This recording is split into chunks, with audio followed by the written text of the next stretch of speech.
ఝూమా గంగానగర్లో ఒక గుడి బయట కూర్చుని రోజూ అడుక్కునేది. తనకి 2 రోజులుగా జ్వరం కూడా ఉంది. ఒక చిన్న పిల్ల తన పక్కనే కూర్చుని ఉండేది. అక్కడికి వచ్చిన వాళ్లు తినడానికి ఏవైనా ఇస్తే మరికొంతమంది డబ్బులు వేస్తూ ఉండేవాళ్లు. ఒకరోజు వాళ్లకసలు ఏమీ దక్కలేదు. ఝూమా కళ్లల్లో నుండి కన్నీళ్లు కారతాయి. ఇవాళ నా బిడ్డ భోజనానికి కూడా డబ్బు సరిపోదు. ఇప్పుడు నేనేం చెయ్యాలి? ఆ తర్వాత రాత్రవుతుంది. తను ఇంటికి వచ్చాక పాపకి నీళ్లలో చక్కెర కలిపి తాగిస్తుంది. అవే నీళ్లు తను కూడా తాగుతుంది. జ్వరం ఇంకా అలసట కారణంగా కళ్ళు మూసుకుని పడుకుంటుంది. మనసులో బాధపడుతూ ఉంటుంది. భర్త నరేందర్ ఆటో డ్రైవర్గా పనిచేసేవాడు. ఝూమా అందరి ఇళ్లలో పనులు చేస్తూ ఉండేది. ఇక్కడ ఎన్నో నెలలుగా నరేందర్ ఆటోకి యాక్సిడెంట్ కావడం వల్ల ఆటో డ్రైవర్గా వెళ్లలేకపోతాడు.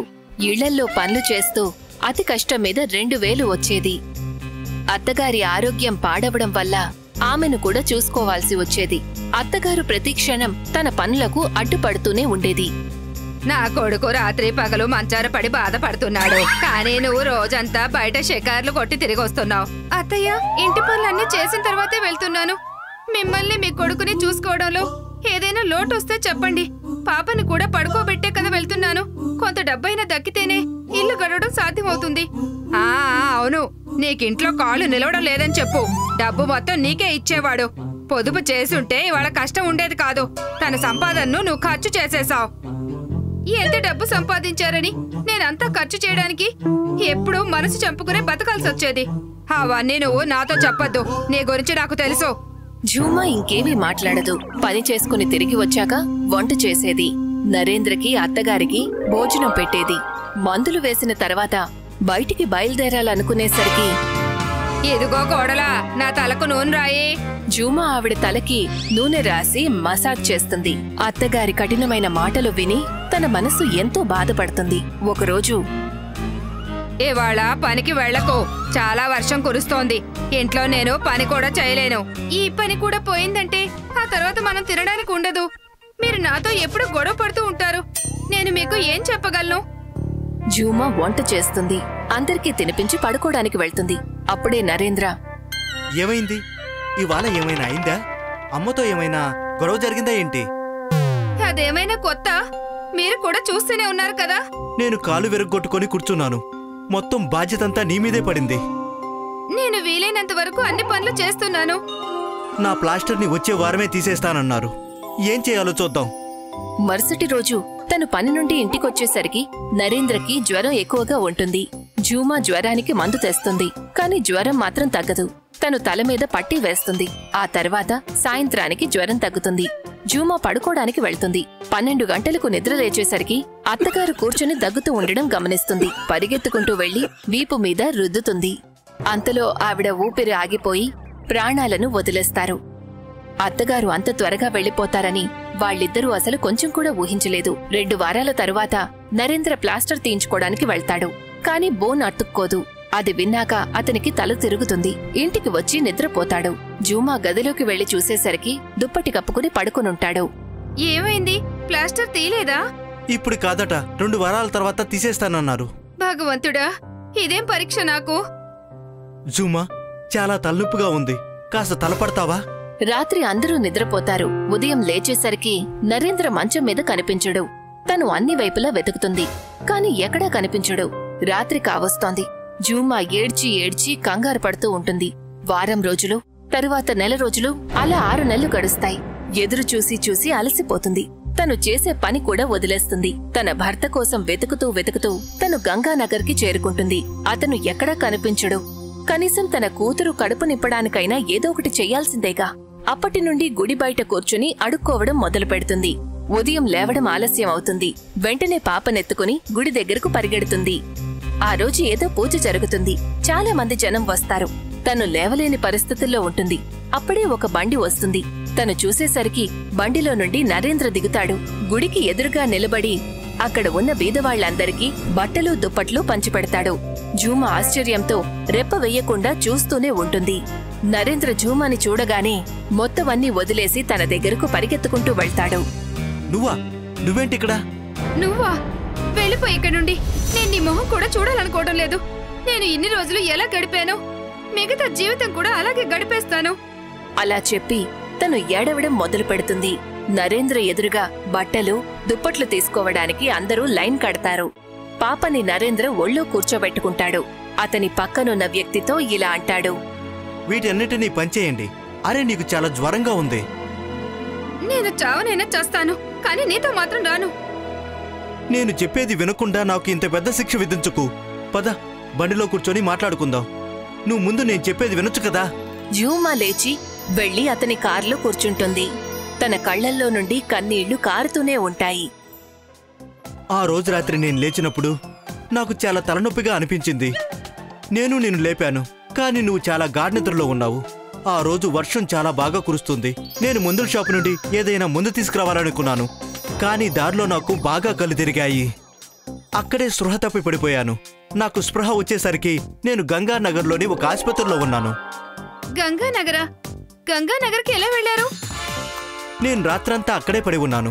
రక్తం పోయిన కారణంగా నాకు ఏమీ తెలియలేదు. సేట్ గారు తన బండిలో గంగానగర్కి తీసుకువెళ్లారు నన్ను. ఆయన రాత్రి చీకట్లో నేను రోడ్డు మీద పడి ఉండటం చూశాక ఆయన బండిలో ఎక్కించుకొని నన్ను గంగానగర్కి తీసుకెళ్లారు.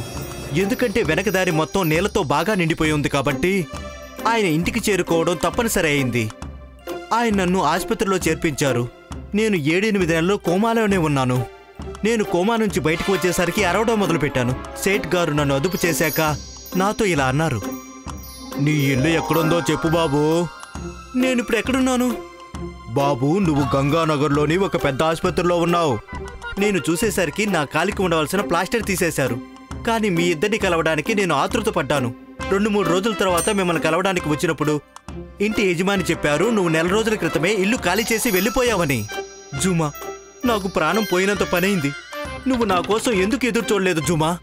నేను ఒంటరిగా ఎంతకాలం ఎదురు చూస్తూ ఉండగలను? పని కూడా పోయింది. మీకోసం వెతుకుతూ ఇక్కడికి వచ్చాను. అప్పటి నుండి ఈ గుడి ముందే కూర్చుని అడుక్కోవడం మొదలు పెట్టాను.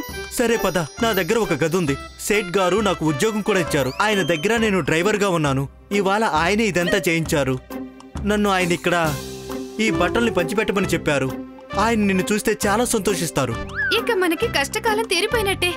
జూమా నరేంద్రతో కలిసి ఇంటికి వెళ్తుంది.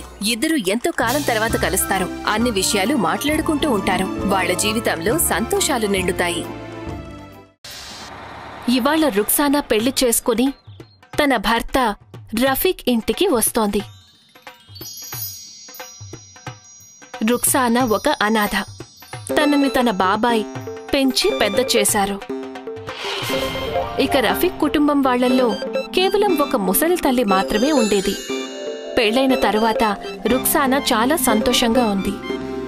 ఎందుకంటే రఫీక్ తనని ఎక్కడికో ఒక దగ్గరికి తిరగడానికి తీసుకువెళ్లేవాడు. పద రుక్సానా, పానీపూరి తిందాం. రఫీక్కి రుక్సానా మనసులో మాట తెలిసిపోయేది. ఇక అందుకే రుక్సానా చాలా సంతోషంగా ఉంది. రఫీక్ సౌదీలో ఉద్యోగం చేసేవాడు. తను భారత్కి 3 నెలలు సెలవులు పెట్టి వచ్చాడు. ఇప్పుడు తన సెలవులు అయిపోయాయి.